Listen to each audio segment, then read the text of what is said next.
me voluntariei, né, para o projeto, que foi iniciado por algumas pessoas aí, inclusive a Dani, né, Daniele, aí de São Carlos. Eu moro em Dayatuba, meu nome é Marcel. Marcel, não é Marcelo, nem Marcial, é Marcel, né? Marcel Nascimento. Vocês podem aí falar comigo sempre que pedir a palavra, fique à vontade. E eu vim aqui para falar um pouco para vocês sobre história, né? É uma disciplina que eu leciono há alguns anos aí em várias redes, tipo Macaco do Ross. Creio eu que seja. Eu não entendo o que é. Eu sou um cara. Eu não vivo muito um mundo. Ah, sim. Então, eu não tenho esse hábito de assistir séries ou de. Não tenho, não gosto de. Eu sou um cara meio fora do mundo, literalmente, assim.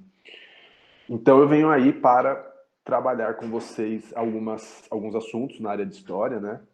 É a minha especialidade, trabalhar com aula de história. Eu trabalho com outras áreas, sociologia também gosto, mas eu acredito que a história seja aí o que eu consigo me explicar melhor, assim, me expressar melhor. Foi o que eu escolhi como profissão mesmo, assim. É algo que me faz bem, né? Estar aqui me potencializa. A minha esposa até brinca, ela fala: Meu, você tá dando aula, você fica malucão, você fica gritando, e é isso mesmo, né? Eu gosto muito disso aqui, né? De sala de aula. Por mais que seja online, não tem problema, meu. É sala de aula do mesmo jeito. A gente está aí para poder mostrar para vocês o que é a história, né? E começando já, né? Vamos começar, que já são 7h07, meu. Alguém tem alguma ideia do que seja a história, né? Ou de como a história, ela, aliás, né? Do o que é, né? O que essa ciência é uma ciência, né, galera? A história é uma ciência como várias outras disciplinas, né? Como a sociologia, como a matemática, como a ciência, como a biologia, como a química. A história também é uma ciência, né? E ela tem alguma função, né, dentro da sociedade científica. E é isso que eu venho trazer aqui para vocês, para a gente começar, né, as nossas aulas de uma forma mais dinâmica, que vocês entendam, né? Existem alguns meios para entender a história. Muita gente às vezes fala, pô, eu vou mal em história, meu, e é uma parada que é cientificamente comprovada para que a gente possa entender o mundo. Cadê? Mandaram uma parada aqui, ó, deixa eu ver. Ah, cadê? Deixa eu aqui. Eu tô com o mouse e fico clicando, eu tô chapado já. Estudar o passado para compreender a sociedade. Bom, vamos lá. Vitória de Stephanie. Sim, sim. É uma das definições que a gente pode encontrar de história. A história, ela faz um exercício de ir ao passado, mas não para buscar respostas do que era o passado, né? Mas para a gente entender o que é a nossa sociedade hoje, né? Eu vou tentar dar um exemplo claro aqui para vocês. Até o século XVI, lá em 1500, as mulheres geralmente usavam vestidos, né? Até o século XVII, 1600, as mulheres também usavam aí vestidos longos ou vestidos com armações de arame, né? Roupas de seda, roupas delicadas. E aí rola um bagulho no mundo que é a Revolução Industrial, né? A partir do meados do século XVIII, e isso altera a forma que a gente se veste. Então eu garanto que muitos de vocês aí estão ou de calça jeans ou com algum tecido industrializado, mais a calça jeans, vou dar um exemplo, porque a calça jeans é um tecido resistente, então as mulheres não tinham como andar com um vestido de arame no meio das fábricas. Então essa é uma ideia que a gente tem para entender que alguns fatos históricos alteraram a nossa rota para que a gente esteja aqui hoje assim, do jeito que a gente está, né? Usando tecnologias ou usando roupas, corte de cabelo, né? Usando uma maquiagem aí. Então, tudo isso tem alterações na forma como a gente vive. Né? Os fatos humanos alteram a nossa rota aqui. Eu gosto de deixar claro isso para os alunos, que é muito comum na escola a galera apresentar uma linha do tempo de história, e essa linha do tempo é uma linha reta. Mas imaginem que isso é uma espiral. Né? Imagina que é uma linha do tempo em espiral. Eu vou ver se eu acho um exemplo para vocês do que seria isso. Né? Então, a linha do tempo que a gente vê em história é mais ou menos essa aqui. Eu já vou pegar um slide que eu tenho aqui, que acho que é o 30, meu. Ó, a mais comum que vocês têm, deixa eu compartilhar minha tela. Gostei bastante dessa ideia. Uma vez li uma definição que história não é conta de somar. É, exatamente, né? A história, ela é... É porque quando a gente faz uma linha do tempo, eu vou apresentar a minha tela aqui, ó. Imagina um cometa, né, meu? O cometa, ele entra aí na gloriosa estratosfera, meu. Ah, eu fui nessa aula, meu. Sou historiador, mas eu tava lá em alguma coisa, alguma aula sentado. E esse cometa, ele vai caindo e ele vai desfragmentando, né? Quando a gente vê a história numa linha reta assim, é como se fosse um cometa, meu. Ele vai passando e vai desfragmentando, né? Ele vai perdendo parte das suas memórias, né? E é foda isso, porque a gente às vezes não consegue. Nem sei se pode falar palavrão, tá gravando, não, mas já foi. É complicado isso, porque às vezes a gente vai. A gente perde algumas noções de história quando a gente conta assim, né? Ó. Ah, aqui pré-história, aqui Idade Antiga, aqui. Só que imagina que isso é uma grande espiral, né, meu? Imagina que isso aqui, ó. Imagina que é uma linha do tempo em espiral, né? Eu não sei se existe alguma, eu tenho uma pronta, né? Mas imagina que isso é uma linha do tempo assim, né? Imagina que é isso, seria isso, né? Aqui é uma linha do tempo das espécies, dos seres vivos, mas que também a gente não foge disso, a gente é um animal, né, meu? A gente é um animal lá que vai surgir no período Cenozoico, não lembro o período qual que é, né? A era dos mamíferos, qual que é? Deve ter, ó, Cenozoico, ó, pode crer, esse aqui, ó. Então, imagina que é uma espiral, a gente não perde, a gente agrega as coisas, né? Então, a linha do tempo ela pode ser vista dessa maneira, né? Na história. E a história não começa com os mamíferos aqui pra gente, né? A história, a disciplina de história, ela começa com o humano, né? Então, o humano é o grande objeto de estudo da história, mas principalmente os fatos humanos, né? O que o ser humano constrói na sua caminhada e altera a vida dele em sociedade. Aqui tem uma professora sensacional que eu queria dar um abraço nela agora, se eu tivesse próximo a ela. Olha, ela ensina isso para as crianças. Ó. Uma forma da gente fazer uma linha do tempo que a gente não perde ah, nada, a gente soma, né? Eu acho que é essa a grande ideia que a gente vem aqui mostrar para vocês. Beleza, jovens? Então, a grande ideia da história, vamos lá? O que quiser, depois eu posso disponibilizar esses slides para vocês, que eu nem sei de quem que é também. Eu li aqui, achei maneiro e peguei para a gente usar. É a ciência que estuda a cultura imaterial e material do homem aqui. Né? Ela compreende, né, o papel do historiador é compreender o presente através do passado. Essa frase não é minha, é muito bonita, mas essa frase é de um cara chamado Mark Bloch, e ele escreveu um livro fininho, porém muito complexo, chamado Apologia à História. Eu não sei onde está esse livro, está por aí na bagunça, mas se vocês quiserem procurar ele um dia para ler, é bem curto. E a história desse livro é o seguinte: esse cara ele foi preso num campo de concentração, e lá no campo de concentração, meu, o filho dele, ele lembrou de uma pergunta que o filho dele fez para ele: pai, por que os humanos estudam história? E aí ele discorreu em um texto chamado Apologia à História, né, que é o texto do Mark Bloch, porque os humanos recorrem à história. Né? Então ele fala que é um exercício de compreensão do presente através do passado. Esse é o grande objetivo da história, como uma disciplina científica aí para vocês, jovens, né, que pretendem. Caiu uma pergunta há alguns anos aí no Enem, mais ou menos assim, né? E a galera errou, mas estudo presente, estudo passado. Então ela estuda o passado, mas ela busca a resposta. Ela estuda o presente e o passado, né? Vamos falar assim, mas na verdade ela busca no passado as reflexões aí, né? Como a gente está aqui hoje, desse jeito, a esse nível, fazendo o que a gente está fazendo. Bom, então vamos lá. Ciência que estuda cultura. Ah, primeiro, alguém sabe alguma definição de cultura? Vocês lembram esse conceito em alguma aula? O que é cultura? O que é cultura?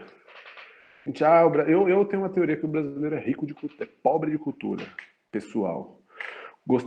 Compreender culturas, revoltas políticas e virtude infernal. Exato, Bruna Álvares. Boa. Vitória, diga, você levantou a mão? Pode falar, fique à vontade. Oi. Eu Olá, boa adoro falar noite, tudo bem? sobre cultura, porque eu sou formada em guia de turismo e a gente estuda bastante sobre esse conceito. Então, eu acho que assim, falando de cultura, para mim, é a junção de vários costumes de uma determinada população. ou de um determinado povo. É, Ao contrário do professor, eu acho que, na verdade, os brasileiros são muito ricos de cultura.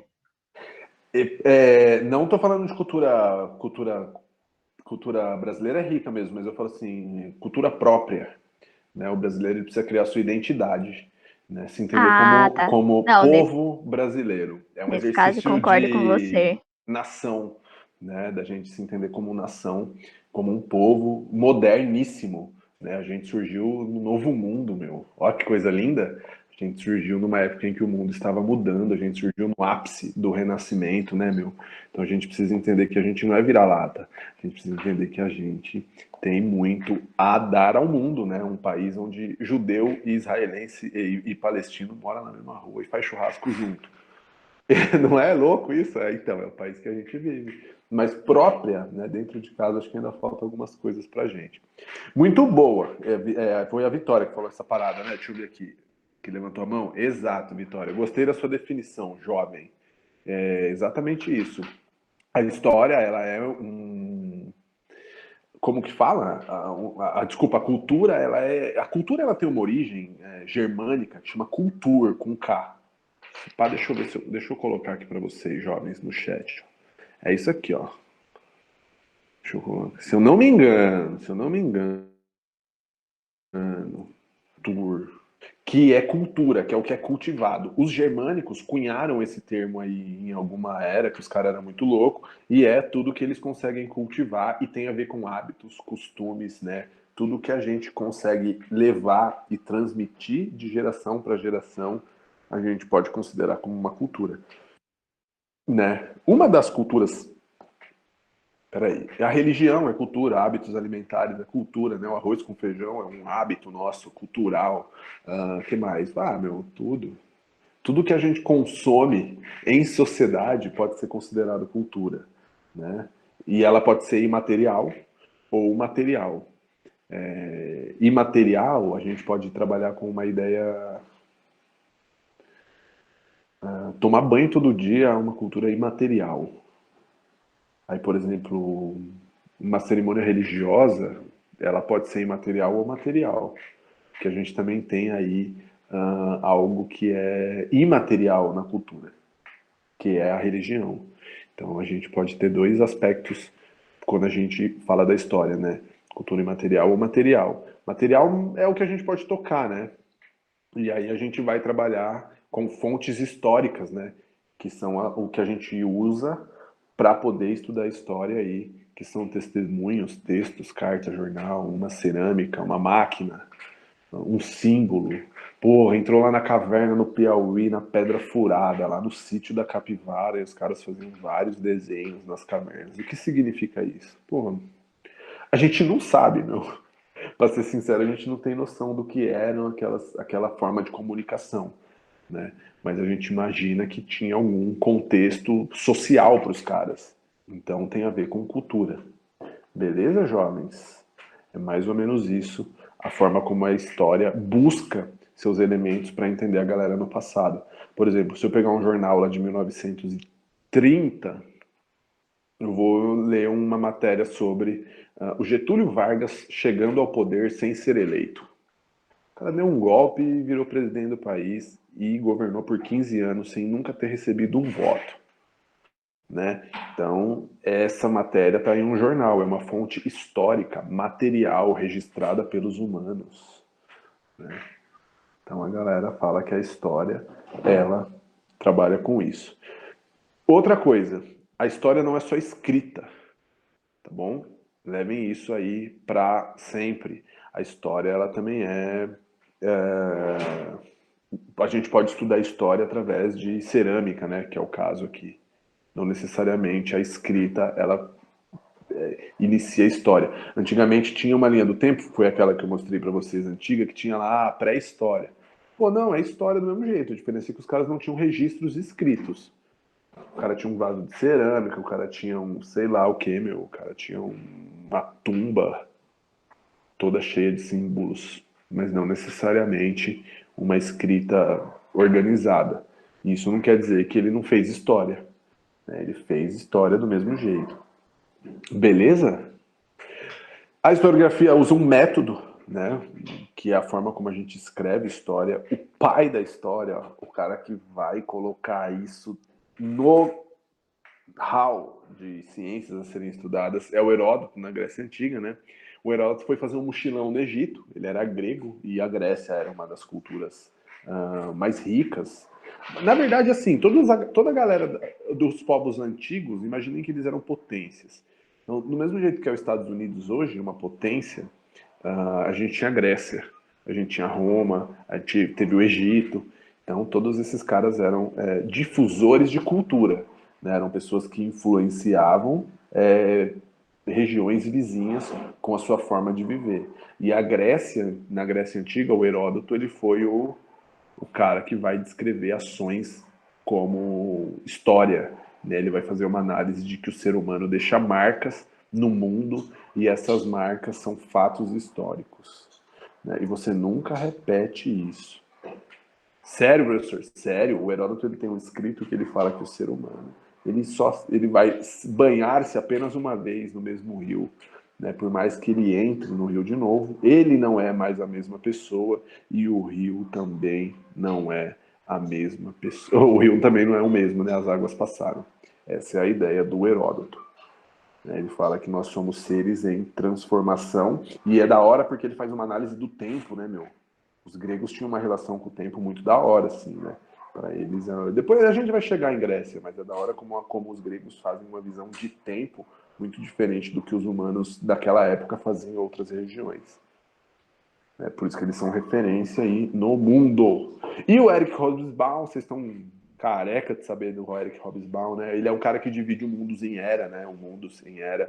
Ele fala que o mundo não é dividido igual uma linha do tempo que a gente viu ali. Ele acha que o mundo é dividido em eras.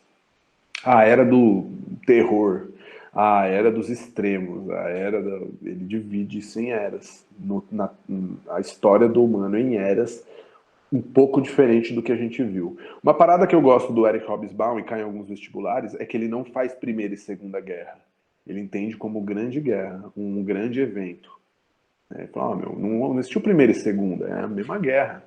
São as mesmas batalhas que foram travadas. São os mesmos, as mesmas causas e consequências, tanto da primeira quanto da segunda. Também iremos chegar em Segunda Guerra, quem sabe um dia esse ano, se Deus quiser. Beleza? E aí, cada tempo, um método. Né? Então, os historiadores que viam o mundo na Idade Medieval analisavam de um jeito a história. Né? E os iluministas, o período moderno, então cada historiador fazia uma análise, cada cientista de história, né, faz uma análise de um tempo diferente do outro. Começa na época clássica, que é a época do nosso grande amigo Heródoto, que eu falei ali para vocês, né, que narra os fatos sem preocupação de entendê-los, porém exige uma riqueza de detalhes. Trouxe um exemplo da gloriosa Bíblia Sagrada, é o livro mais antigo do mundo, meu. Vai saber quantas versões já rolou disso aqui. Mas aí fala, eis, filho de Aitube, irmão do Icome, do Jessé, da Fana Cananeia, que nasceu do lado do Rio Jordão. Porra, o cara fala a família inteira do cara, né, meu? A genealogia inteira do cidadão para falar o quê? Que ele era juiz judeu. É o Samuel, o último juiz de Israel. Era ele, o cara, amigo dos fariseus. Então é uma riqueza de detalhes, porque exige, né? É um período que exige essa riqueza de detalhes, porque a gente não tinha informações suficientes. Então os textos geralmente são longos e com uma riqueza de detalhes gigantescas. Só a Bíblia, professor? Não. Se você pegar um texto do Platão, por exemplo, desse período, os caras discorrem até as expressões dos filósofos, porque é uma riqueza de detalhe para a gente entender a forma como o cara está falando com o outro. Né? Então, para vocês entenderem que existem formas de analisar o tempo. Aí existiu a tradicional ou a positivista, né, que valoriza os atos heróicos, valoriza a história econômica, ações militares. Napoleão, né, o Napoleão é um grande exemplo disso. Né, século XVII, XVIII, a gente tem muito, século XIX um pouco também, né? São aceitas fontes escritas e oficiais, né? Então, batalha, a história do vencedor. Nossa, Napoleão foi lá e dominou a Europa. Como se só existisse Napoleão no mundo, né? É isso que essa é a visão positivista da história, né? E as outras pessoas, né? E gente como a gente que também produz história, né? Todos nós somos aí cidadãos produtores de história, né? Em história a gente fala agente cultural de história ou agente histórico, né? Vocês são agentes históricos, né? Quem que é guia turística, desculpa, que falou foi a Vitória. Vitória, você é guia em que área, meu? O que é que você faz? Fala aí pra gente. Então, eu sou técnico em guia de turismo pelo Instituto Federal de São Francisco do Sul. Então, a gente Onde fica São não Francisco do Sul? Não sei. fica em Santa Catarina. Ah, sim. E você é guia em algumas áreas aí? Não tem assim uma área em específico que a gente é formado, mas a gente tem aulas de ecoturismo, história e patrimônio. Sim. E você tem que tirar foto da galera? Não. Quando você vai fazer um estudo de campo, a galera, tira uma foto nossa. Ah, não, isso acontece, sim, sim. A Isso é gente um registro histórico, Vitória. Quando você faz isso, daqui 40 anos a galera vai olhar essa foto e vai falar assim, meu, olha a foto que a Vitória tirou. Essa foto a gente vai conseguir analisar a roupa das pessoas, né? Por exemplo, a foto do aniversário que tiraram de vocês lá quando vocês tinham 6 anos. Aí vai lá, a mesa montada. Um era a Turma da Mônica, o outro era o Ben 10, o outro era Garota Superpoderosa, a outra. Isso é um registro histórico, né? E isso é um patrimônio também, né? Isso é um patrimônio histórico, só que a gente chama de microhistória. Só que essa visão tradicional da história não consegue ver isso. Analisa só a história como algo grandioso, né? Ó, a exemplo de historiografia tradicional, ó, Dom Pedro I, por graça de Deus, unânime aclamação dos povos, imperador constitucional e defensor perpétuo do Brasil.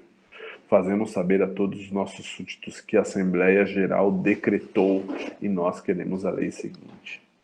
Né? É um texto lindo para mostrar que Dom Pedro I era um baita de um absolutista centralizador do poder e não aceitou uma votação na primeira Constituição do Brasil. Né? Ela foi colocada aí, outorgada, né? Foi goela abaixo dos brasileiros sem que houvesse nenhuma Assembleia Constitucional. Então é um texto que valoriza as grandes obras. E aí a gente tem uma historiografia iluminista, obviamente surge lá no período do iluminismo. Vocês lembram o período do iluminismo? Voltaire, Rousseau, todos esses caras jovens, padawans, que tinham um conceito de ideia de liberdade, no qual o ser humano... Na verdade, vamos falar o seguinte, o iluminismo é pautado por uma ideia central, o individualismo. Né? E esse individualismo ele tem algumas liberdades. E o que os caras queriam era levar esse individualismo para todas as áreas, certo? Através da razão, um uso racional da sua capacidade mental. É isso. É iluminismo, individualismo, meu. Tudo é livre e individualizado. E é nessa troca de ideias entre os seres humanos, através da razão, que nós conseguimos ter um debate e fazer aí um mundo melhor. Essa é a grande ideia dos iluministas. Como que a gente faz isso? Existe um método, que aí vem o nosso grande amigo René Descartes. Né? O método tem como função criar um repertório para que tudo seja feito de uma forma para que a gente possa ter um resultado final científico, né, das coisas e que a gente possa debater sem se matar. Essa é a grande ideia dos iluministas. A gente pode criar um conceito aí de mundo individualizado, né? E eles questionam a história dos heróis aí do período anterior. Só os heróis fizeram a história? Pô, e a gente, meu, que tá aqui no front?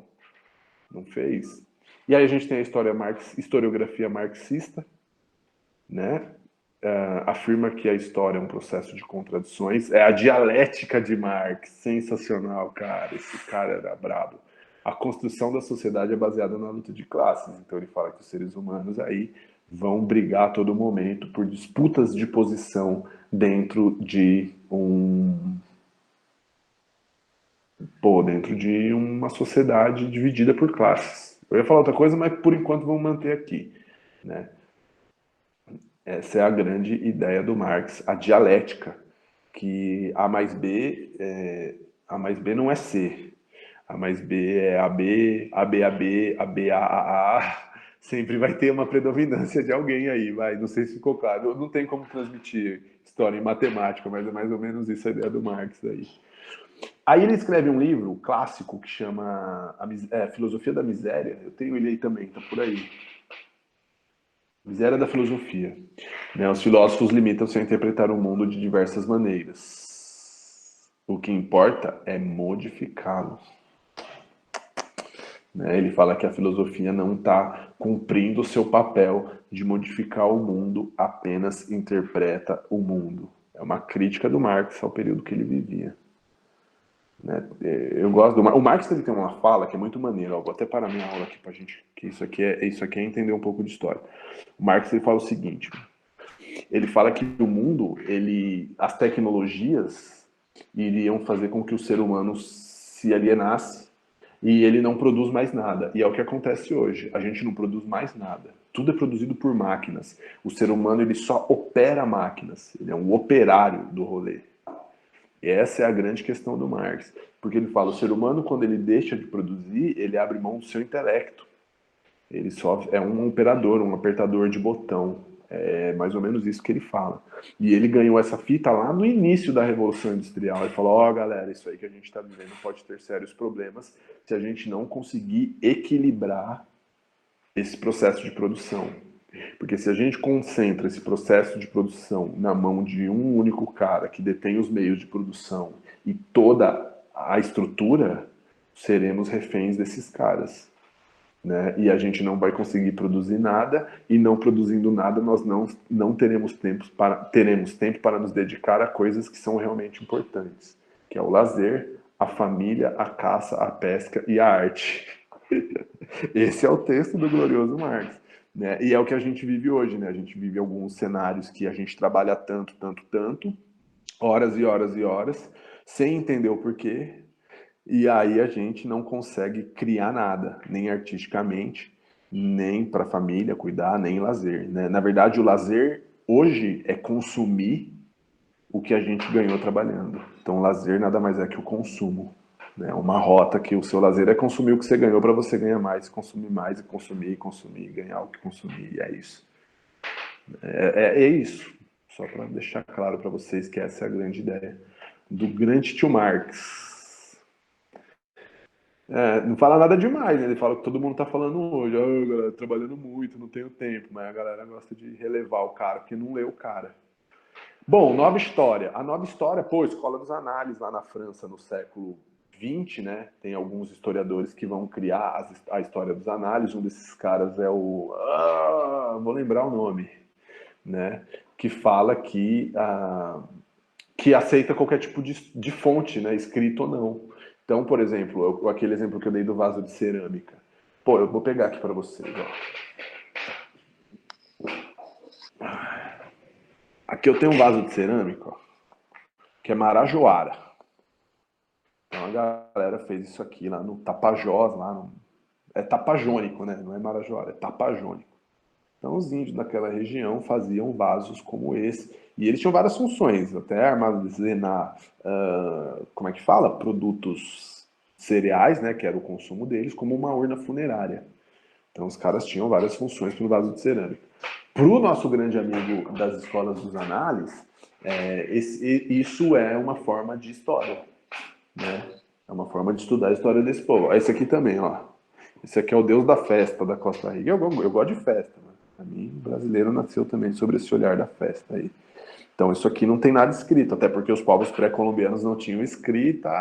Pois é, meus caras, os maias, né, que na verdade são esses caras, eles não tinham escrita. Né? Eles usavam apenas quipus para cálculos matemáticos. Então o ser humano, ele consegue aí se comunicar e criar história mesmo sem a escrita.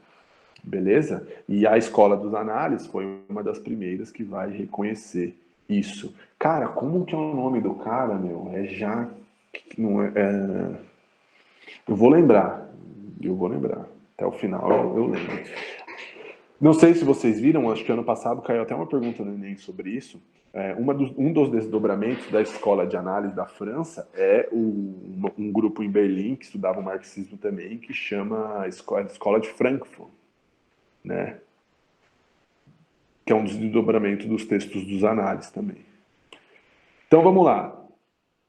Ter como fundamento fontes históricas é necessário ter a segurança da veracidade e usar a subjetividade. Então, o ser humano, historiador, ele é um detetive. É isso que a gente faz aqui.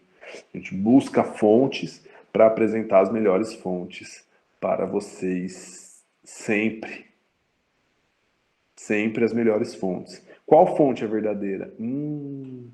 Aí que tá. Né? Na verdade, os historiadores acreditam que existem interpretações das fontes, porque nada, vou falar aqui, vou até fechar a minha apresentação, nada está livre de uma parada que a gente chama de juízo de valores. É muito difícil uma pessoa que escreve um texto em qualquer período histórico estar livre de um juízo de valores, porque você faz parte da sociedade. Não tem como, jovem, você escrever algo sem ser influenciado por alguma coisa que você viu, ou viveu, ou acredita, né? Não existe. Isso é fora do contexto humano. Então existe um juízo de valores dentro da escrita e isso precisa ser analisado pelos historiadores, né? Se eu só pegar... Então vou fazer um exemplo. Eu peguei aqui, eu vou estudar a ditadura do Brasil só no viés dos militares, dos caras que estudaram na Sorbonne, que são os militares intelectuais desse período. Primeiro, os caras não vão achar que foi ditadura, e os caras vão achar que foi o certo que tinha que ser feito. Então, vou fazer uma leitura de todos os textos e vou criar um documento. Eu só analisei um lado e só utilizei uma versão do fato histórico, né? Então agora eu vou fazer diferente. Eu vou analisar aí os textos dos militares, vou analisar o texto da galera que era guerrilha no MR8. Então aí eu consigo ter um encontro dessas informações e moldar o meu texto do jeito que eu quero. Então cada historiador tem aí um tipo de escrita. Vocês também. Vocês não são historiadores, mas vocês têm um tipo de escrita. Belezeira, jovens? É isso. Ó, eu trabalho com fontes históricas, ó. Seu irmão, como é que é? Querido irmão Geraldo. É Geraldo, é. Geraldo. Querida. Peraí, é irmão ou irmã? Geraldo, por motivo de ter que embarcar extra madrugada sem destino. Aí tem um texto aqui, ó. Isso é uma fonte histórica. Então, as correntes historiográficas a gente viu aqui, a clássica, que é a riqueza de detalhes, a tradicional, a iluminista, ou positivista, a iluminista, a marxista e a nova história. E o tempo? Ah, moleques. Ou meninas também. E aí, como que vocês acham que é essa relação do tempo com a história? Vocês acham que existiria história sem o tempo? Primeiro, vocês têm uma noção do que é o tempo? O que é o tempo? O que é o tempo? Por que tem um tempo? O que é o tempo? O tempo, eu acho que ele é uma invenção da sociedade para a gente conseguir se organizar do nosso dia a dia. Quem que falou? Eu não consegui ver. A Vitória. Vitória, o tempo é... Não sei. Alguém levantou a mão? Diga, Bruna Álvares. Boa noite, jovem.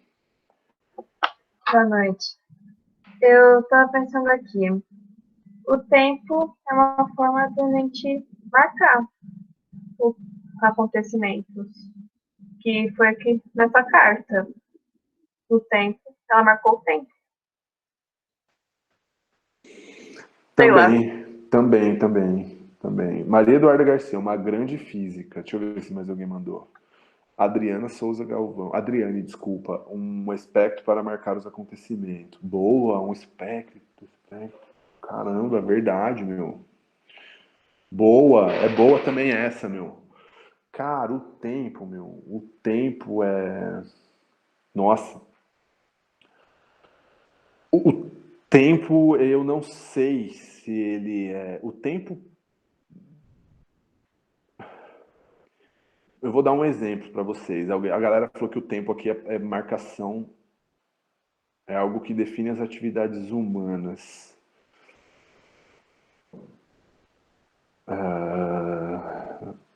A relação do humano com o tempo, ela é muito doida, porque ela tá ligada à sua sobrevivência, né? Então aqui eu já estou entrando no que será o nosso próximo assunto, que são os primeiros hominídeos aqui na Terra. Então o ser humano, ele teve que ter uma noção de tempo para entender as mudanças que existiam no clima, né? Então, pelo fato do tempo, essa mudança climática está ligada a uma marcação temporal, o ser humano tem uma relação íntima com o tempo ao ponto da gente não conseguir explicar ele. Porque sem ele, a gente não teria absolutamente nada, porque o tempo é o que rege a presença humana aqui na Terra, né? Nas sociedades antigas, e, deixa eu ver, ó, tem uma aqui. Eu parei nas sociedades antigas. Tem que lembrar que senão eu vou falando aí, eu já era, meu, eu perco a noção. Acho que o tempo é uma forma de controle criada para demarcar o começo e o fim. Também, também. Então, eu ia chegar nisso. Os humanos, eles criaram, os humanos que viveram na Terra nos períodos paleolítico e neolítico ali, eles tinham uma noção de mudanças climáticas, mas não era assim como a nossa. Então eles vão desenvolver a matemática, e aí lá na Revolução Neolítica os seres humanos vão começar a plantar as coisas. Né? Os primeiros humanos que viviam na Terra, já o Homo sapiens, né? Eles já eram Homo sapiens lá no Neolítico, né? Lembrando que existiam vários outros hominídeos, né? Vai rolar então uma contagem do tempo cíclica. E é esse ciclo que leva o ser humano a entender o tempo. Né? Então, o ser humano, ele contudo, né, se a gente parar para pensar, até o zodíaco, né, até o que é zodiacal, é ligado ao tempo.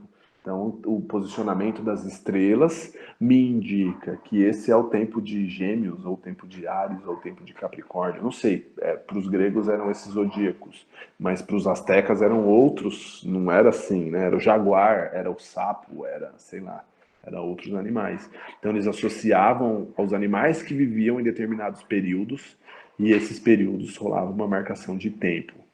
O que acontece é que, com o passar dos anos, a gente foi comprimindo esse tempo. E hoje a gente tem uma sociedade que consegue comprimir o tempo em frações inimagináveis. Né? Se você pegar aí uma volta de um carro de Fórmula 1, os caras conseguem cronometrar o centésimo do milésimo do que o cara passou na curva ali e garantiu a ele uma volta mais rápida. Né? Então, acredito que seja essa a diferença.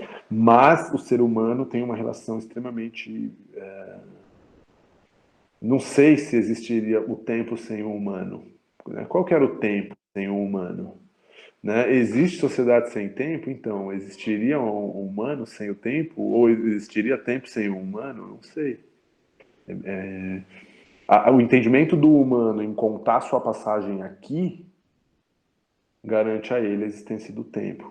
E mais, entender que as coisas existem e que elas são cíclicas garante o tempo. Né? O tempo ele está aí para mostrar que as coisas têm sim um começo, meio e fim. Né? É o espaço.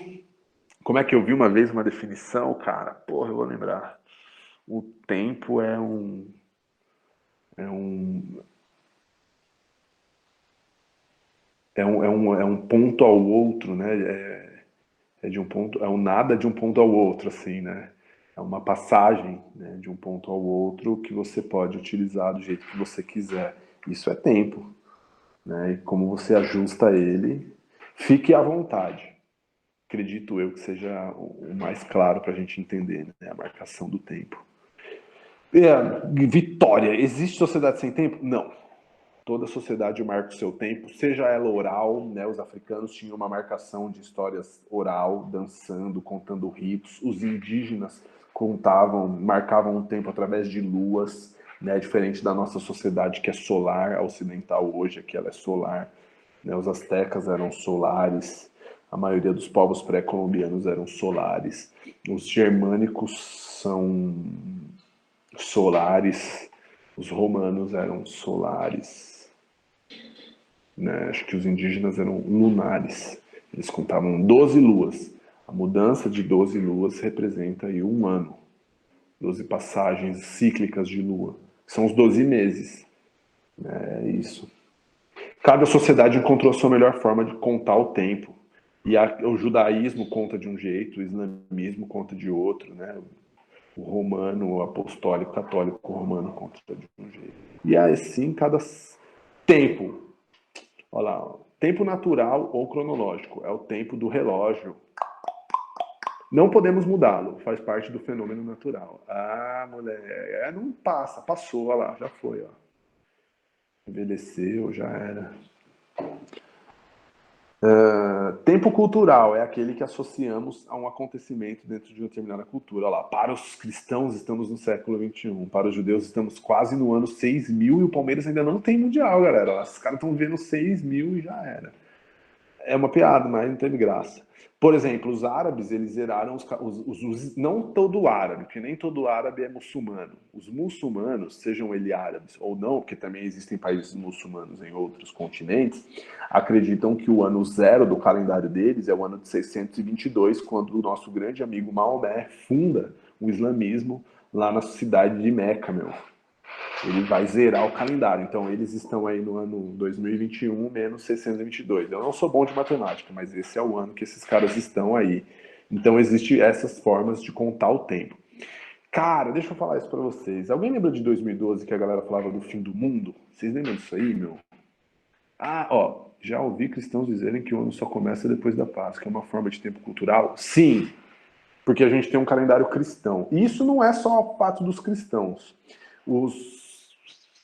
Os maias, eles tinham 3 calendários. Eles usavam um calendário religioso, aí eles usavam um calendário de 360 dias, como o nosso, e eles usavam um calendário de eras, porque eles acreditavam que existia eras no mundo. Então eles calcularam que cada era tinha 27 mil, e que é uma parada assim, 27.500 anos, era mais ou menos esse número aí, não vou lembrar de cabeça. Então eles achavam que o mundo viviam eras. Eu acredito nisso, sabe por quê? Porque os caras não tinham internet para perder a distração. Então os caras deveriam se aprofundar na matemática mesmo e entender que existiram mudanças de era na sociedade. Eu boto uma fé que a gente passa por alterações de era, né? Então, e os gregos também, né? Quando eles falam da era de Aquário, era de Leão, isso tudo é uma herança egípcia que se espalhou pelaquela região e até hoje a galera acredita. Em 2012 rolou uma parada de fim de mundo, né? Que era o calendário maia, que eles contavam só até 2012, porque eles falavam que a partir desse período era uma outra era, e como eles não iam viver, eles não precisavam fazer essa conta. Eles falavam, foda-se, vamos fazer a conta até a era que a gente vai viver aqui, e a outra era a galera faz aí outro calendário. É isso que eles acreditavam. Então, na verdade, não é que é o fim do mundo, era o fim de uma era para eles, que existiria aí a rotação de todos os astros que eles acreditam. Vocês já viram um calendário maia? Deixa eu pegar aqui, ó. O que eu tô falando, às vezes vocês nunca viram. Aqui, meu querido, pô, teve uma exposição na Oca, lá no Ibirapuera, em 2013, cara. Os caras trouxeram várias peças, trouxeram o calendário dele. Eu vi aquilo lá e fiquei, caramba. Era estranhão, assim, me senti uma parada estranha, porque era bem... Eu nem imagino a potência que isso tem, né, histórica. Aqui, ó, achei um que explica, meu querido. Aí ele, beautiful. Deixa eu ver quem tá pedindo pra entrar aqui. É o Buck quem? Joe Star. Esse cara aí, meu, que eu não sei. Bom dia, senhor Buck Joe Star. Aliás, boa noite. Ó. Então aqui são os dias e aqui são os meses, né, ó, que eles tinham de contagem e 20 grifos forma escrita. Então é o calendário maia na sua contagem. E aqui tem outras explicações, né, ó. 18 meses é o calendário Rabi. Eles tinham 3 calendários, né, para ser sincero. Essa roda aqui simboliza 3 calendários, né? Um calendário de era, um calendário para uso de dia normal e um calendário religioso, né? Assim como o nosso, né? Que a galera falou aí que os cristãos acreditam que o calendário cristão, o ano começa só depois da Páscoa. Beleza? Então esse é um pouco aí do calendário maia, que é brabo também, tá? Bom, o que mais que eu preciso falar? Então aqui, ó, tem uma marcação de uma linha do tempo que é muito comum ser utilizada, que são pontos de marcação, né? Então, pré-história, pré-escrita, né? Ó, então a gente nem fala mais pré-história, é pré-escrita agora, né? Então é um período que o humano viveu na Terra antes da escrita. É isso aqui que a gente vai focar aí na. Acho que hoje já começa, dá tempo? Dá tempo. E depois, na aula que vem. Depois a Idade Antiga, que é o período antigo da história, a Idade Média, que é o período mais longo que o ser humano... Por que existem essas etapas, né? Foi o período em que a sociedade viveu aí de forma mais parecida. Isso aqui, cara, há uma controvérsia, mas a galera acha que isso aqui é muito europeizado, assim, é isso? Eurocentrista, vou usar outra palavra. Eurocentrista, né? Essa linha do tempo, ela só fala do que aconteceu na Europa. Pô, e a galera lá na África, meu, tava desenrolando o que lá na Idade Antiga? Lá no ano 1000, a galera na África tava desenrolando o quê? Tava vivendo o quê? Comercializando o quê? Né? Venerando qual deus? Então, nas estruturas, né, da sociedade hoje, a base garante que a gente tenha que estudar outros povos. Então, lá no ano 1000, a gente vai ver não só o que está acontecendo na Europa, mas, pô, na Europa está acontecendo isso, mas na China está acontecendo o quê?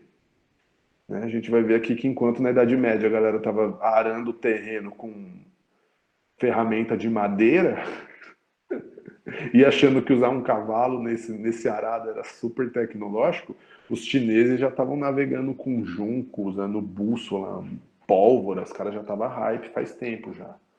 Né? Os caras já estavam acelerando um comércio na Ásia. Era um grande império na Ásia, né? A China. Então é isso que a gente vai mostrar para vocês. Já tinha uma rota criada, que era a Rota da Seda.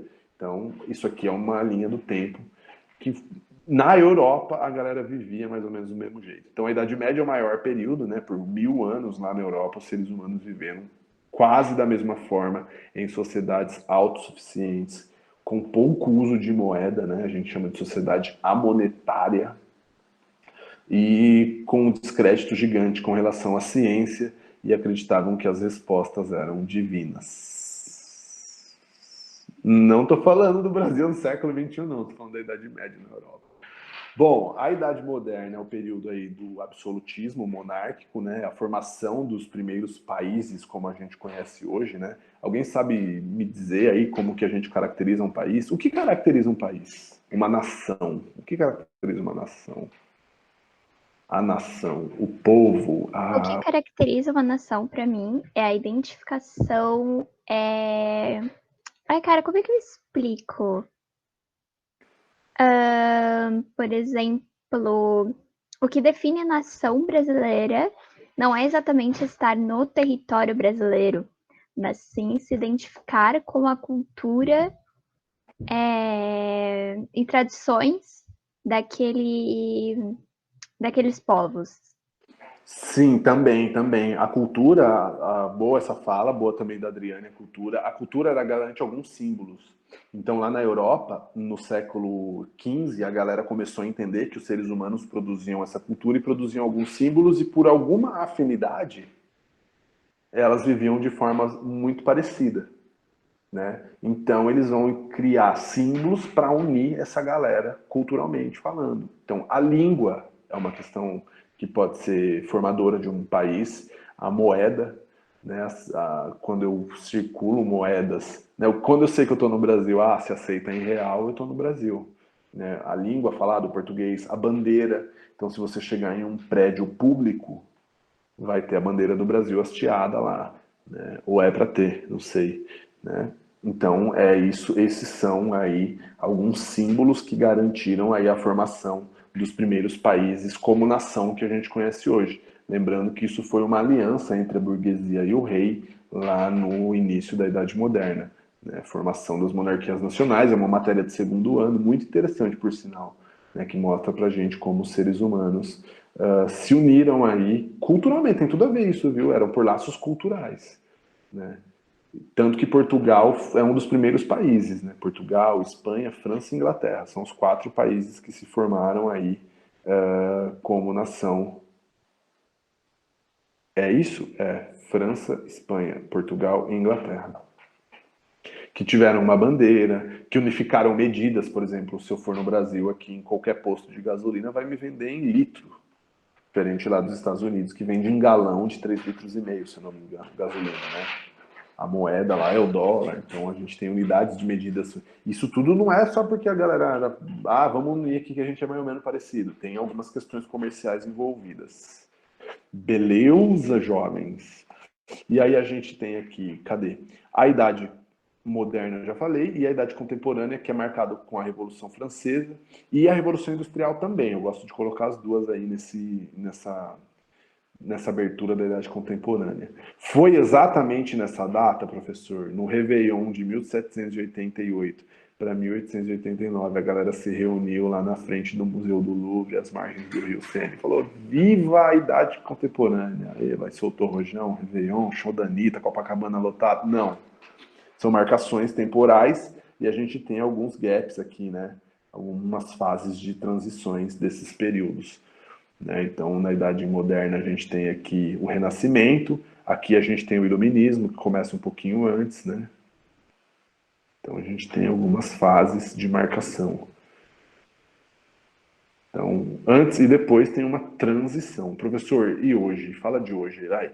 Galera, seguinte, eu acho que hoje a gente já pulou essa questão de, como é que chama? Idade contemporânea, passado. Daqui 100 anos, deixa eu autorizar minha grande amiga Sabrina Oliveira. Daqui 100 anos vão olhar pra gente e vão falar assim, os caras já estavam vivendo o início de uma fase digital, né? O início de um processo digitalizado da sociedade. Que é isso, né, que a gente vive hoje aqui. Hoje muitos processos são apenas registrados através de dados digitais. Né? Transações bancárias, moeda, hoje em dia você nem precisa ter dinheiro, nem cartão você precisa mais ter. Você faz aqui com o seu celular, aqui um Pix, ou sei lá, já existe uma moeda cibernética, a criptomoeda, né? Várias, né? Tem o Bitcoin, mas existem outras moedas. Então eu acredito que o ser humano ele já deu um up de era. Cara, tem uma parada aqui que eu acho da hora pra vocês. Ó. Deixa eu pegar.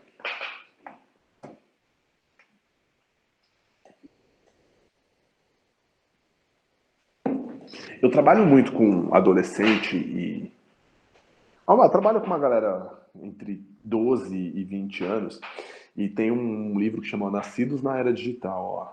É do John Palfrey e do Urs Gasser. Esses caras aqui é um resumo, né, de uma tese de doutorado que virou um livro que fala sobre questões do mundo digital, Nós, né, vou me colocar nessa também, porque eu não sou velho, não. A gente nasceu num mundo que chama Nascidos na Era Digital, entendendo a primeira geração de nativos digitais, ó. É esse livro aqui, ó. Ele fala sobre como algumas coisas mudaram em algumas eras, por exemplo, a forma como eu me identifico, né, a forma como eu me apresento, a questão de privacidade, a questão de segurança, a questão de identidade, ela foi alterada. E a gente vive hoje um período em que vocês podem ter, sei lá, 2 identidades. Às vezes o seu perfil em uma rede social nem é você, é uma foto do Naruto. E é você, é a sua identidade, não deixa de ser você, só que é a sua aparência cibernética, não necessariamente é você real, oficial. Então a gente tem aí duas, como que fala? Dois seres mesmo, cara. A gente tem um ser virtual, das relações virtuais, e um ser pessoal, tete a tete, assim, que a gente pode conversar, que dialoga com a família, com os amigos, enfim. Né? Não que você não pode ter grupos de amigos que não são reais. Aliás, reais fisicamente. Né? Por exemplo, se você joga, ou se você tem algum grupo, um fã-clube do BTS da Coreia que você conversa com a galera em inglês. Você nunca viu essa galera e provavelmente será muito difícil você ver. Será um exemplo, pode ser que você veja, né? Mas você vai ter um grupo de amigos, uma comunidade virtual, que é um conceito diferente de uma comunidade real. E é isso que a gente atingiu hoje. Talvez 2020 seja marcado, provavelmente, dos anos 2000, eu acho que é o grande marco, assim. Quando o celular virou o cinturão do Batman, assim, você consegue ter várias ferramentas ali, né? O mundo em um clique, ele destravou algumas chavinhas aí na Terra. Beleza, jovens? Deixa eu ver o que mais que eu tenho que falar aqui. Ai, ai, vamos ver aqui. Pré-história. Começa 5 mil anos. Aliás, 5 milhões de anos. E o evento é o surgimento do hominídeo. Hi, how are you? Olá, ó. Ele tinha 4 mãos ou 4 pés? Ou pera na mão, mora no pé? Professor, não sei. E eu também não. Na verdade, a gente tem algumas ideias sobre como o ser humano surgiu aqui na Terra. Há quem diga que o primeiro fóssil encontrado aqui. Deixa eu pegar um mapa aqui, que aula de história sem mapa, meu querido. Não é aula de história. Ali, Google Maps. A África aqui, né? África. Aqui, ó. Meu Deus. Eu gosto do satélite. Que o ser humano. Se existe isso aí, é pra gente poder ver melhor. Meu. Olha lá. Ó. Aqui é o mundo. Bem-vindo mundo, bem-vindo sala virtual do CPO. Deu um bug aqui, peraí. Então tá aqui, ó. A galera acredita que o primeiro, na verdade o registro do primeiro hominídeo que viveu na Terra tá numa região que chama Vale da Fenda. É Vale da Fenda mesmo. Vocês assistiram O Senhor dos Anéis? Tinha o Vale da Fenda lá? Então, mais ou menos aquilo lá. Que é a região aqui, Quênia e Etiópia, né? Ó, pega toda essa região aqui, chama Vale da Fenda. Quênia, Etiópia e o país que todo mundo faz musculação. Qual que é? Somália, meu querido. Então a gente tem aqui uma região que foram encontradas as primeiras ossadas humanas na Terra. Caraca, professor, que viagem. Pois é, uma grande viagem. Aí o ser humano, ele vai evoluindo, como diria o grande filósofo contemporâneo Kevin Chris, né? Evoluiu e vai partindo para outras áreas, buscando melhor adaptação. Existe uma teoria do surgimento do humano na Terra, que é a teoria do grande é o grande jovem Charles Darwin, cara, que ele fala que as espécies, e não o humano, passam por processos de evolução e quem sobrevive é o mais forte, é isso que ele falou? É o mais forte, galera? Sim, não, talvez, é o mais forte? Não. Para o Charles Darwin, quem sobrevive é o que melhor se adapta ao meio. Mas, Caramba. prof, e aquela ideia de darwinismo social? É ultrapassado, né, meu? Isso aí é o seguinte, lá no... Eu vou pular alguns milhões de anos de história, então vamos lá no ano 1850. Alguns caras pegaram a ideia do Darwin e colocaram isso como uma teoria para explicar que o homem branco aqui da Europa, olha o eurocentrismo de novo, ele era superior à galera aqui, então eles tinham que fazer um processo cultural aqui. Então eu vou dominar essa região aqui da África e da Ásia, fazendo uso de uma justificativa. E a justificativa é o darwinismo social. Olha, o seu povo é atrasado. Por que atrasado? Porque ele fala um dialeto africano. Se você quer ser hype, você tem que falar inglês.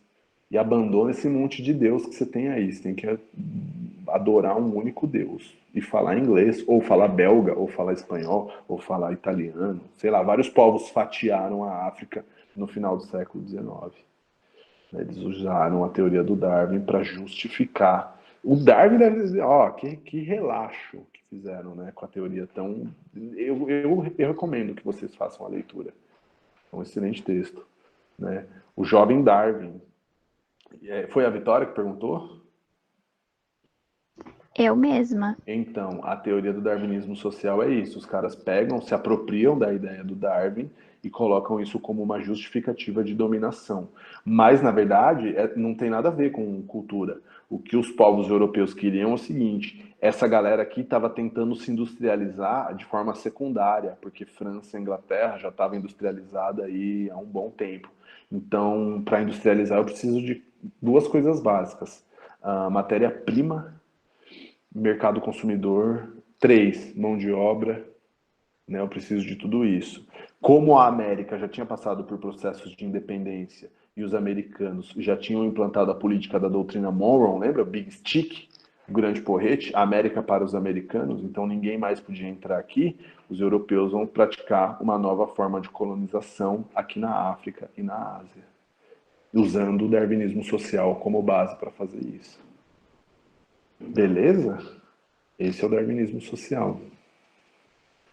Mas o Darwin não tem nada a ver com isso. A ideia do Darwin é outra, na verdade. A ideia do Darwin é explicar as espécies, né? E como essas espécies evoluíram em um processo que tem a ver com o meio, com a temperatura, com tudo, né? O ser humano, ele vai desenvolver... Falei de ser humano, né? O ser humano vai desenvolver algumas habilidades. Eu vou trazer aqui para vocês, ó, a árvore hominídeos.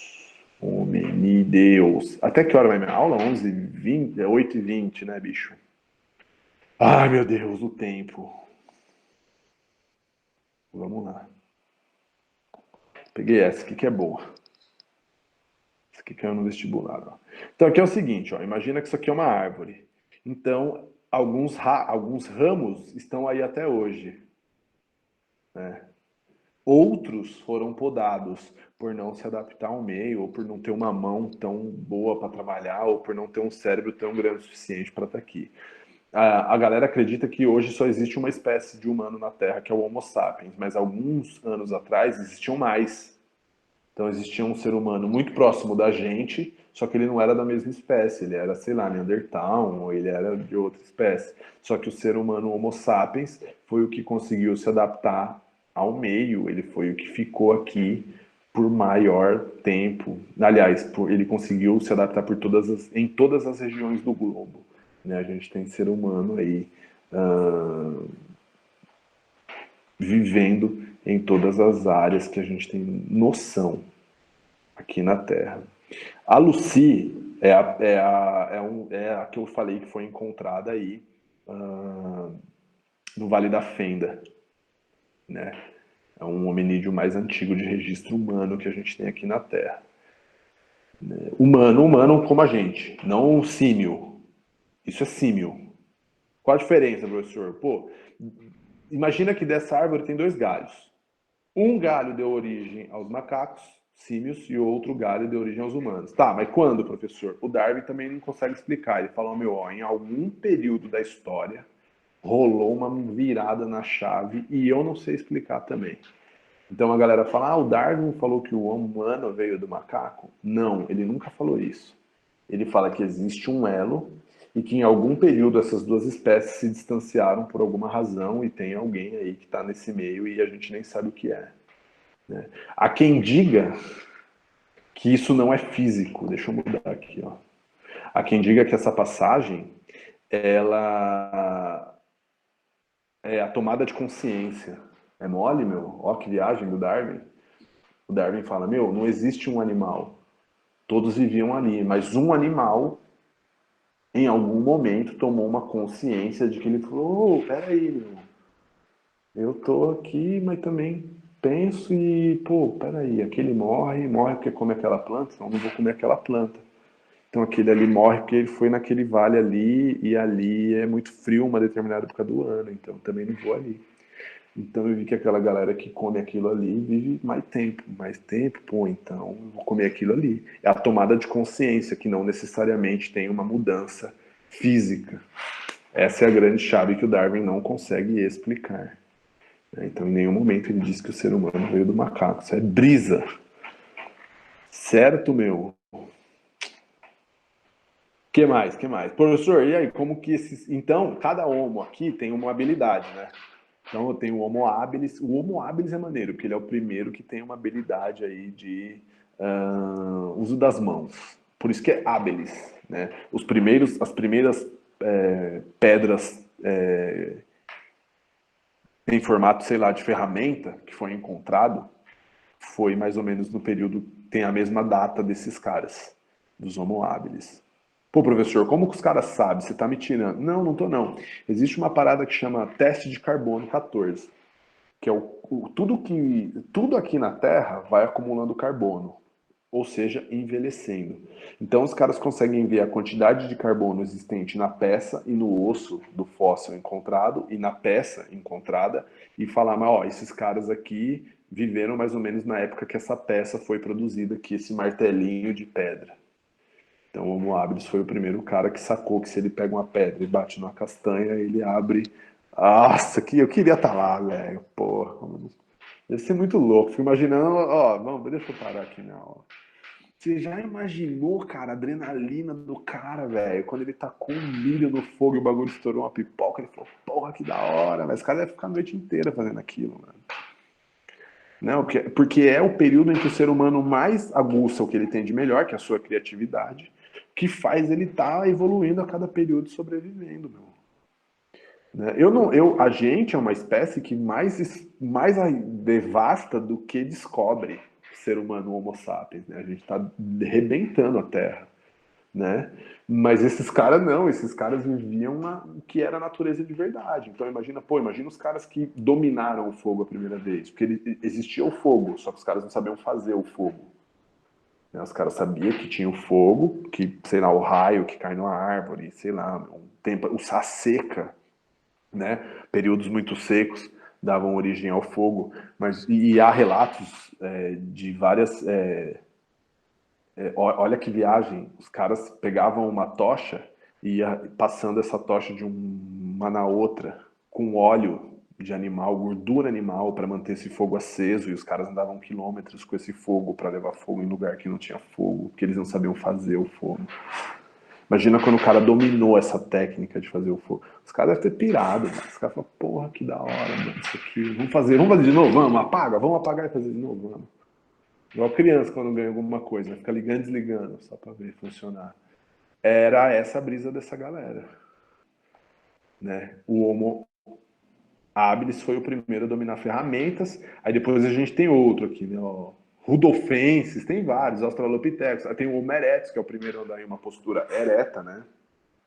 Então ele é o primeiro cara que se equilibra. Ó, pô, se liberar sua mão, pô, se eu libero a minha mão, eu consigo correr e arremessar uma flecha ao mesmo tempo. Ó, o cara era o Bolt da época dele, né? Ele era pica demais, ele era mais rápido que os outros.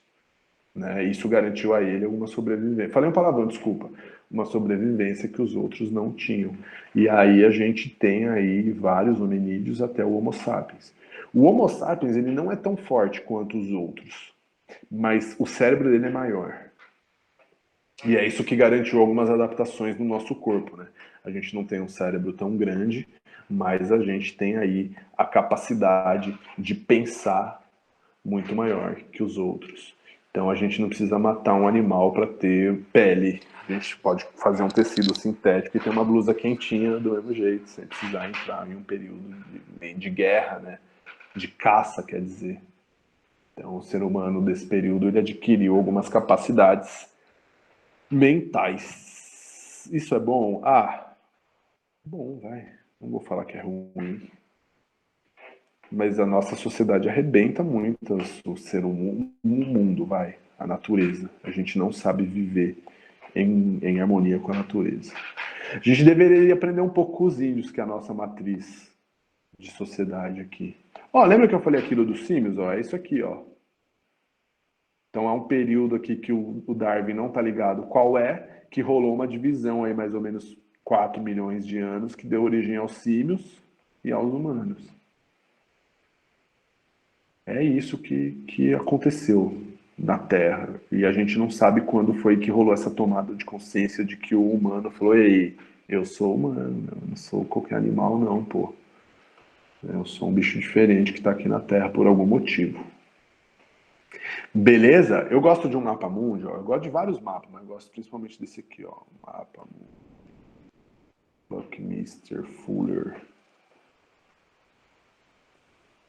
Ah, isso é muito bom, cara. Ó, aqui é o seguinte, é um mapa mundi normal, só que a gente tem ele visualizado de uma forma diferente, porque o mapa mundi, quando ele é assim, né, na verdade, para quem não sabe, a Terra é redondinha assim, ó. E aí, geralmente, a gente planifica um mapa. Quando a gente planifica um mapa, a gente distorce um pouco o tamanho dos territórios. E aí vai ter um engenheiro alemão que ele vai criar um mapa, que é um mapa numa estrutura geodésica, que é isso aqui, ó, que é para garantir que os territórios tenham seus tamanhos preservados. Vocês estão vendo aí, ó? São 23 triângulos, ó. Então ele tem os polos aqui, ó. Então ele garante o tamanho real dos territórios, né? Em nenhum momento ele diz que a Terra é assim, né? Mas ele vai fazer um mapa diferente para a galera aqui, ó. É da hora, meu, isso aqui, ó. É um mapa do Buckminster Fuller. Esse cara é brabo. E por que eu gosto dele? Porque ele dá uma noção para garantir que a gente veja como foi essa caminhada humana aqui na Terra, né? Ó. Então deixa eu pegar aqui para vocês, ó. Com meus alunos pequenininhos, eu levo isso aqui em sala e eles montam em sala. Isso aqui a molecada passa mal. O cara, professor, que louco, meu. Fala, é louco mesmo. Então, ó, a galera acredita que o ser humano nasceu aqui, no glorioso Vale da Fenda, e que ele foi migrando e rodando, oi! E ele vem aqui, né, por várias áreas. Então, ele migrou. Então, quando você monta ele fica do jeito que eu mostrei para vocês. Quais as teorias, professor, dessa passagem que o humano fez aí na Terra? Então vamos lá. Algumas teorias acreditam que o ser humano migrou, né? Então ele sai da África aqui, e isso demorou milhões e milhões de anos, viu? Milhões e milhões de anos. E ele ultrapassa o Estreito de Bering aqui, ó. Estava congelado, e ele vai no último período de glaciação da Terra, né? E aí ele vai descendo por várias áreas. Há também uma teoria de que o seres humanos aqui dessa região aqui, ó, fizeram travessias em barcos, que é uma teoria chamada Malaio-Polinésia, que os caras saíram dessas ilhas do Pacífico e da Oceania, que aqui eram blocos de gelo, e atravessaram, foi mal, o Pacífico. Fazendo o quê? Navegando. Vou navegar, capitão. Ah, meu Deus, eu queria estar nessa viagem. Esse é um mochilão impagável, não é esses mochilão Nutella de hoje, não. O cara tinha que observar, né, as áreas, saber o momento certo de migrar. Ó, meu, a gente já explorou o máximo essa região, então vamos para outra, porque o frio tá vindo, pô, precisa de pele de animal, ó, vamos passar aqui. E há quem diga que muitos foram ficando pelo caminho e aí vai ocupando todo mundo aí. E aí 50 mil, a galera acredita que todo mundo já estava ocupado. Tá bom? Pô, eu passei do horário, a galera tá falando aqui que eu passei, era 8h10, foi mal. Bom, é isso, jovens. Estava zoando aqui, tirando uma onda e eu já tinha estourado meu tempo.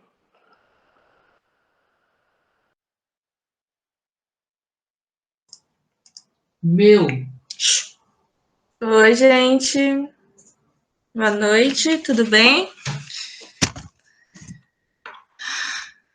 Teacher Laura, eu caí aqui, eu queria te pedir desculpa. Foi mal mesmo. Imagina, faz parte. Foi mal mesmo. Quando for assim, Tranquilo. ó, você pode até abrir o mic e falar, ô professor, você tá viajando aí, já foi seu tempo. Não, eu preferi não interromper. Foi mal. Jovens. Imagina, tranquilo. Obrigado.